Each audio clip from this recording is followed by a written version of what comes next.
Semuanya masuk hari ini? Daniel? Ada? Faris? Ada. Selvi? Elisa? Zahra? Alhamdulillah, karena semua sudah masuk. Mari kita awali pelajaran ini. Disiapkan buku dan alat tulis kalian.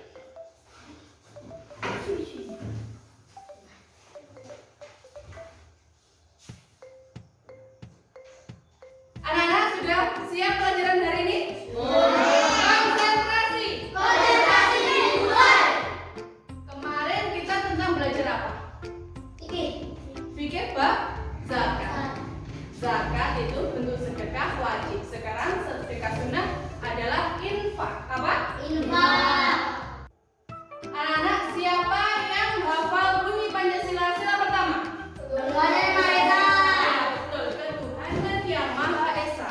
Wujud dari ketuhanan yang Maha Esa adalah menaati perintah Allah. Contohnya, kita berinfak. Mulia akan menayangkan PowerPoint tentang infak. Setelah kalian memperhatikan PowerPoint nanti, diharapkan anak-anak dapat mempraktikkan infak dengan benar. Sebenarnya apa sih infak itu? Coba dibaca. Siapa yang mau baca? Infak menurut bahasa, kata infak berasal dari bahasa Arab yaitu nafaqah yang berarti membelanjakan atau menafkahkan. Infak menurut istilah syariat Islam adalah menafkahkan atau membelanjakan sebagian harta benda yang dimiliki di jalan yang diridhoi Allah. Terima kasih Daniel. Sekarang hukum atau dalil infak terdapat dalam Al-Quran surat Ali Imran ayat 92. Kalau hukum yang berasal dari Al-Quran, maka kita harus mentaatinya. Siapa yang mau membaca surat Ali Imran ayat 92? Pernah? Oke, silahkan. Bismillahirrahmanirrahim. Lan tanalul birra hatta tunfiqu mimma tuhibbun wa ma tunfiqu min syai'in fa innallaha bihi alim. Artinya, kamu tidak akan memperoleh kebajikan sebelum kamu menginfakkan sebagian harta yang kamu cintai, dan apapun yang kamu infakkan tentang hal itu sungguh Allah Maha mengetahui. Quran surat Ali Imran ayat 92. Terima kasih Kuna. Sekarang hukum infak. Hukum infak ada 4. Yang pertama infak wajib. Anak-anak, infak wajib itu contohnya zakat. Kemarin kita sudah mempelajari tentang zakat. Contohnya infak wajib yaitu zakat nazar. Itu contoh infak wajib. Selanjutnya infak sunnah. Kalau kita setiap Jumat diajarkan di sekolah berinfak uang untuk pembangunan madrasah. Itu contohnya infak sunnah. Begitu juga kalau kalian menemui pembangunan masjid. Alhamdulillah saya punya uang 5 juta. Daniel menginfakkan yang 3 juta untuk pembangunan masjid. Itu adalah contoh infak sunnah. Yang ketiga infak mubah. Yang kelima infak haram. Haram contohnya bagaimana? Misalkan kalau Nizam punya uang terus ngasihkan kepada orang untuk dibuat dolim, mabuk-mabukan, itu boleh apa tidak anak-anak? Maka infak tersebut hukumnya haram. Rukun infak ada 4. Siapa yang mau membaca rukun infak? Akbar, silakan dibaca, Bar. 1. Munfik, orang yang memberi infak. 2. Munfik lahu, orang yang menerima infak. 3. Barang yang diinfakkan. 4. Ijab dan kabul.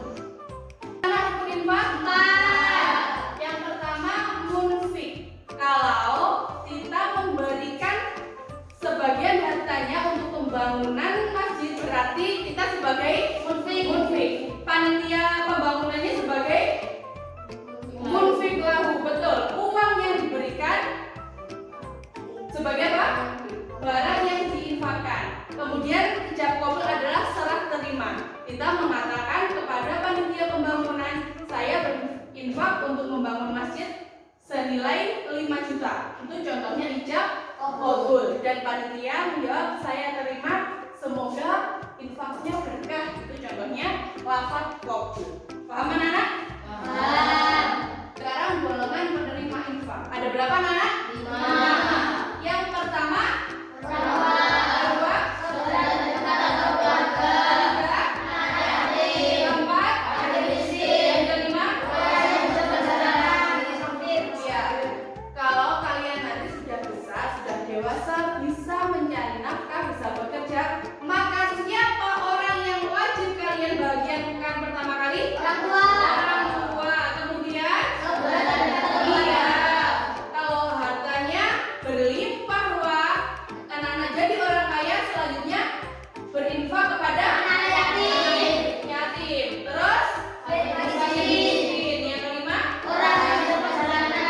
iya, Buya doakan kalian nanti jadi orang sukses ya. Selanjutnya, golongan yang tidak berhak menerima infak. Ada apa saja anak? 1, orang kaya. 2, tiga, 4, 5.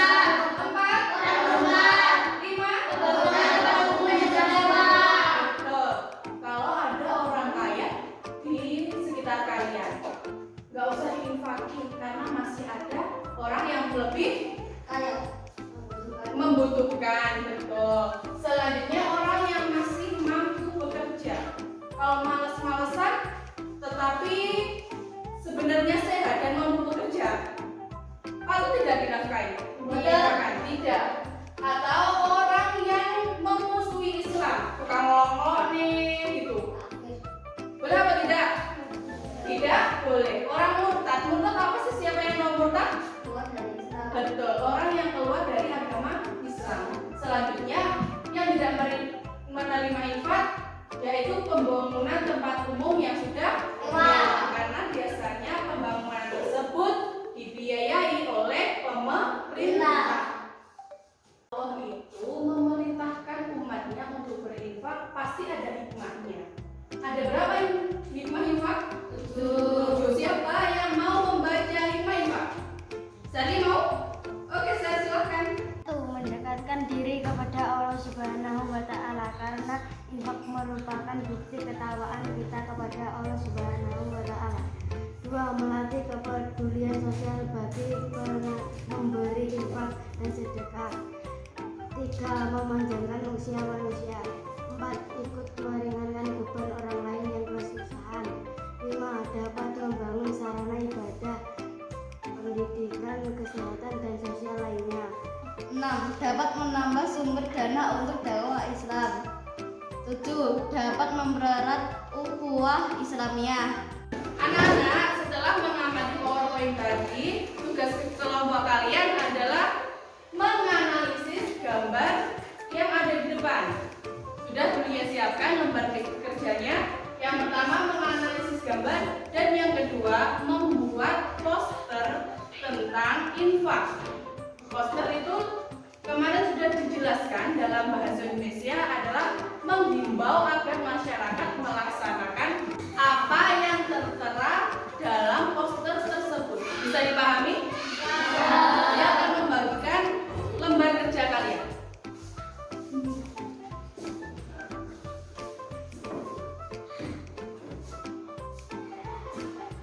Nanti jika ada pertanyaan, tanyakan ke Buya.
infak ada pertanyaan anak-anak?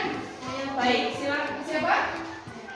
Una dulu, silakan Una. Ketika aku tinggal dengan salah teman saya, ada cerita tentang jadi beliau membantu dengan apakah hal itu disebut juga dengan Anak-anak, kalau misalkan di tempat kalian ada pembangunan musola, tapi ketika itu nggak punya uang, membantu dengan tenaga, apakah itu disebut dengan infak?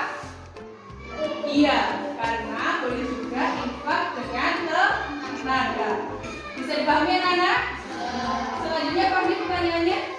Kalau kemarin diberlakukan pemerintah bulan kemudian apa yang membedakan tentang zakat fitrah dan zakat infak? Padahal sebenarnya sama-sama memberi. Iya, anak-anak, apa perbedaan zakat fitrah dan infak? Padahal semua sama-sama memberikan sebagian hartanya.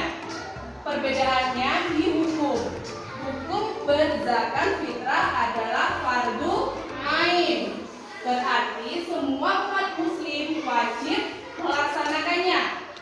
Kalau infak, hukum asalnya adalah sunnah. Bisa dipahami anak-anak?